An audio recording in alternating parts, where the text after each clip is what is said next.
Sir sir ஒரு சின்ன emergency sir, hospital வரைக்கும் போகணும் சார். என்ன எமர்ஜென்சி? ரொம்ப urgent sir, please sir, please sir. Okay sir.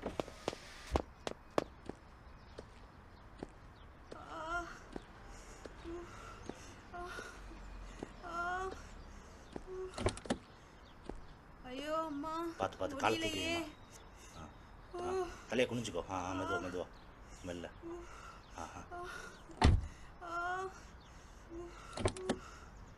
அம்மா சார் போகலாம் சார். ஓகே அம்மா, கொஞ்சம் கொஞ்சம் கொடுத்து.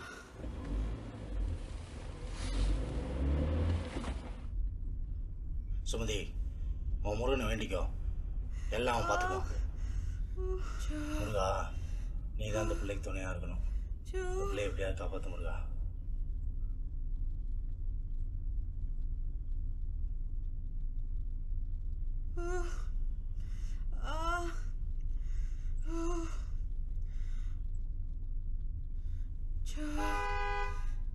ஒன்றும் கவலைப்படாத சுமதி, சீக்கிரம் ஹாஸ்பிட்டல் போயிடலாம். சார் கொஞ்சம் சீக்கிரம் போங்க சார்.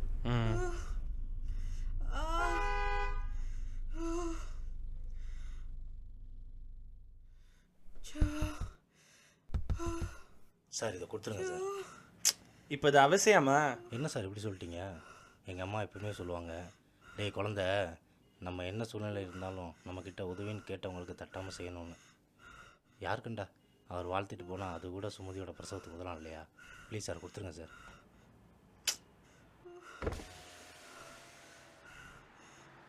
நல்லா இருங்க தம்பி.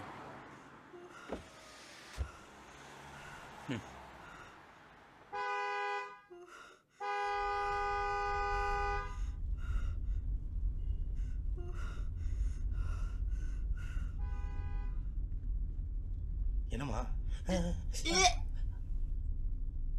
ஏய் ஏய் ஏய்,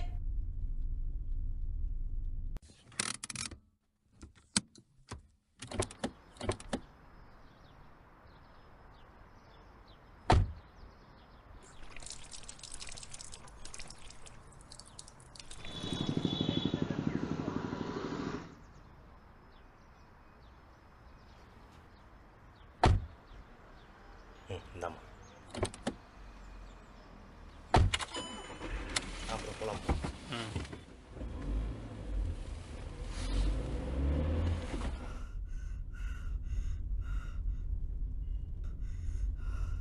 முடியலையே.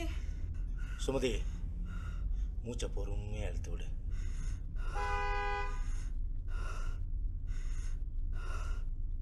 போயிடலாம் போயிடலாம். ஏசி வேணா ஆஃப் பண்ண சொல்லவா? வேணாமா? சார் சார் கோச்சிக்காமல் கொஞ்சம் சீக்கிரம் போங்க சார். போயிடலாமா? பக்கம் தான் வந்துருச்சா?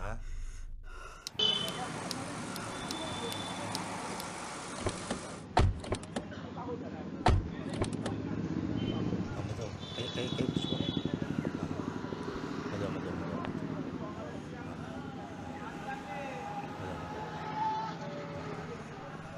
சார் ரொம்ப தேங்க்ஸ் சார்.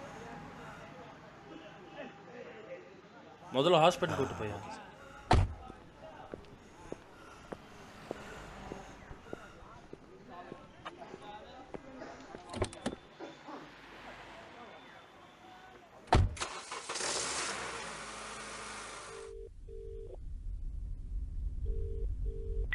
நான் என்ன எழுச்சு வேணா? பெரிய வீடு உனக்கு, சின்ன வீடு எனக்கா? நீ எல்லாம் அண்ணனாடா, நீ தான் கோடி கோடியா வச்சிருக்க இல்ல. நான் 2 குழந்தைகளை வச்சுட்டு ஸ்கூல் ஃபீஸ் கட்டவே கஷ்டப்பட்டுட்டு இருக்கேன். ஒரு வீட்டுக்கு சண்டை போடுற மனசாட்சி இல்லையாடா உனக்கு? அதெல்லாம் பேசாத. சொத்தை பிரிக்கணும்னா கரெக்டா பிரிக்கணும்.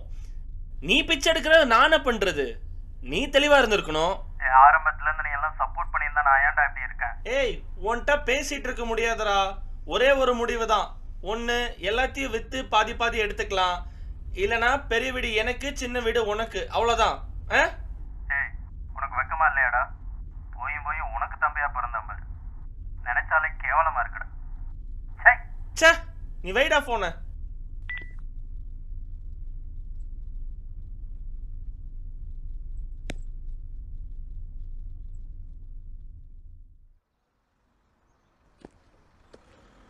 அண்ணா லெம்கா இருக்கா?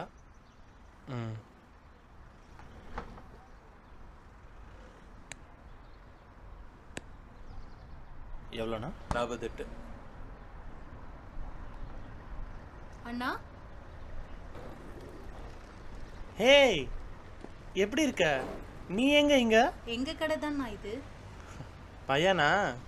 ஆமாண்ணா. இங்க அவரு வீட்டுக்காரரு? இதோ இங்கே தான்ண்ணா இருக்காரு, வந்துருவாரு. பரவாயில்ல, கடவுள் புண்ணியத்தில் எல்லாம் நல்லபடியாக முடிச்சு. ஆமாண்ணா. ம், சரிம்மா.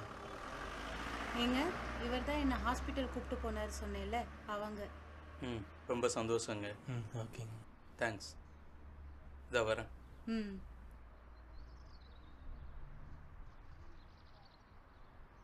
அப்போ அன்னைக்கு வந்தவர்? ஓ, அவராண்ணா? அன்னைக்கு அவர் பஸ் ஸ்டாண்ட்ல நான் உட்காந்துட்டு இருந்தப்போ பக்கத்துல வந்து உட்காந்து பேசிட்டு இருந்தாரு.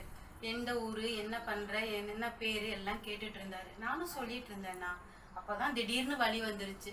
அதுக்கப்புறம் தான் ஓடி வந்து உங்க காரை நிறுத்தினாரு. அதுக்கப்புறம் தான் உங்களுக்கு எல்லாமே தெரியுமேண்ணா. சரிம்மா. அன்னைக்கு ஹாஸ்பிட்டல்ல சேர்த்துட்டு 3000 ரூபாய் பணத்தையும் கட்டிட்டு இவர்கிட்ட சொல்லிட்டு கிளம்பிட்டாருண்ணா. நீங்க 2 பேர் மட்டும் இல்லைன்னா அன்னைக்கு என் நிலைமை நினைச்சாலே பயமா இருக்குண்ணா. ரொம்ப நன்றிண்ணா.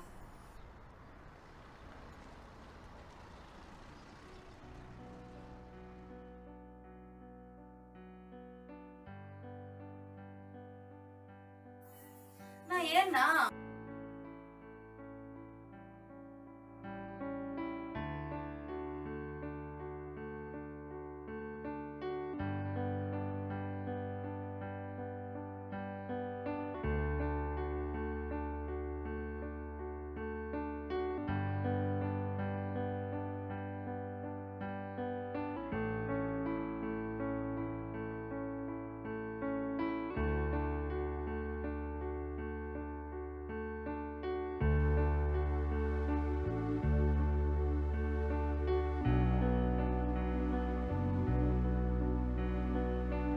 என்னம்மா?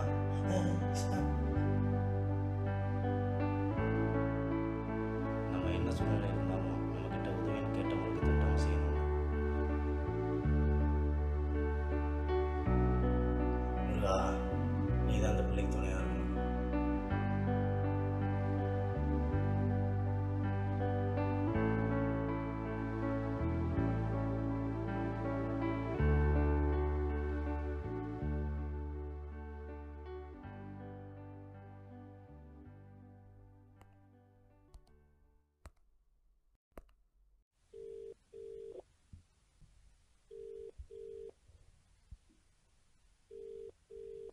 சொல்லு, இப்போ என்ன வேணும் உனக்கு? Hello hello மன்னிச்சுக்கடா.